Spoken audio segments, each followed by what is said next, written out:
This is my citalopram experience 6 months after coming off the tablets. I'm going to be giving you an update on how I'm doing, so keep watching. Hello, I'm Sophie. Welcome to Sophbox, my box here. This is a channel where I give you talk and tips on mental health and well-being, and I try and do it in a fun way. My quick disclaimer is I am not a mental health professional. I'm someone who has taken citalopram and I have experienced depression. This is not a recommendation to go on citalopram. It is not me giving you advice to do anything. I'm just sharing how I have found coming off the tablets. So the reason I'm telling you how I'm doing 6 months on is because I've heard so many people say to me they've had lots of problems coming off citalopram.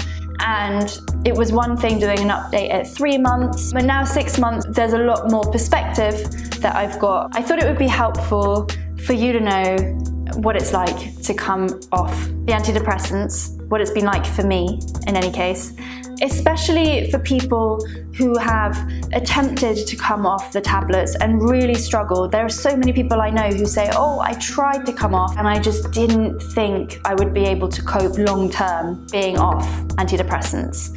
And just in general, if you're on the tablets or you're thinking about going on citalopram and want to know more about the end of the process, hopefully this will be helpful to you. In my last video, which was an update of 3 months off of citalopram, I talked a bit about the roller coaster that I experienced coming off. And looking back, it was as if you were on a ship that was rocking like that and the waves were going and I didn't feel like I had any control over this rocking ship. There were some days that were okay, but there were other days that were really, really difficult where I felt so low and also like I had lost my mind. I was like, oh my God, I'm going back to the beginning.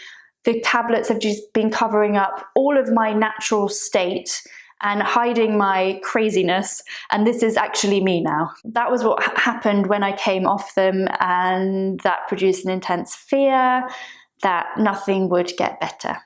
But luckily, since then, the ship has steadied, the waters have calmed. I feel so much steadier, calmer, grounded, just okay. Just feel okay. And it doesn't feel like that rockiness is going to return. I hope I'm not speaking too soon, but it really doesn't feel like it's going to return. It feels like this is it now. I'm not saying I don't feel sad or anything like that. Of course, there are days when I still feel down, but they're not the intense moments of desperation and despair that I went through both when I was depressed and when I was coming off the tablets in the first place. They're a lot more, I guess, what people who don't have depression experience, just like a normal feeling of sadness or anger or whatever the strong, unpleasant emotion is.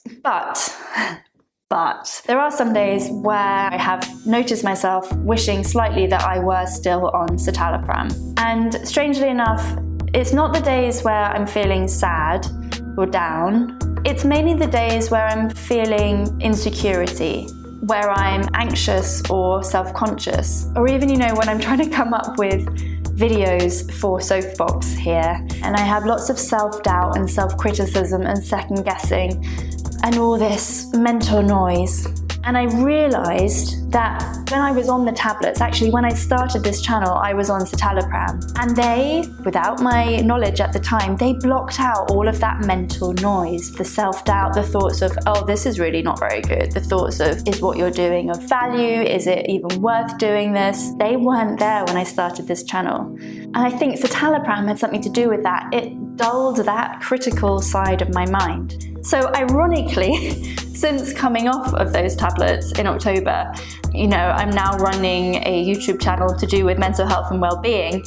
I've had to work a lot harder to even make these videos come about. People now who I perceive as maybe having a neutral expression or frowning, back then I perceived perhaps as having a more positive, smiley, warm expression towards me. Yeah, that's the noticeable difference for me in coming off these tablets. People look a little bit more threatening, strangely.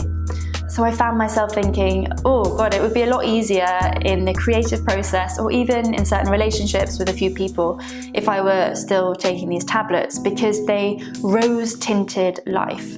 They dulled both the self-critical side of my mind, and they also, they boost your serotonin, they boost your happy hormones. So they give you like a rose-tinted perspective without you really having to do much about it. Or that's what they did for me. I shouldn't speak as if everyone is the same. That's what they did for me. And I think that is the danger with these drugs. They take away some of the pains of dealing with life as it is, in all its messiness and imperfection. I totally see how they could become addictive, even though physically and mentally they're not supposed to be.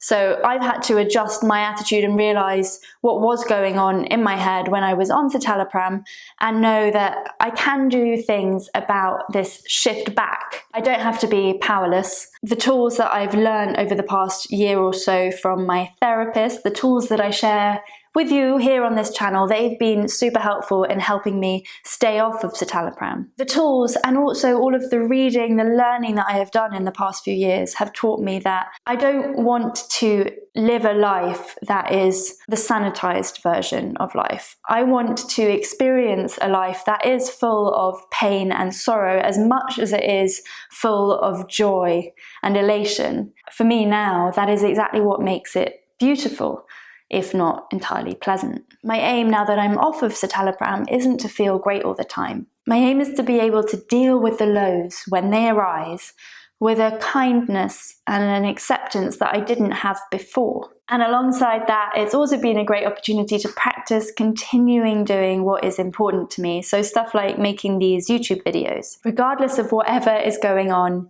in my mind, regardless of that negative voice, the self-criticism, the self-doubt. I've now learned to live with that voice and do what's important to me anyway. So that is where I'm at 6 months after coming off of citalopram. I don't know where I'm going to be in a year or even beyond that, but I know I'm pretty okay right now.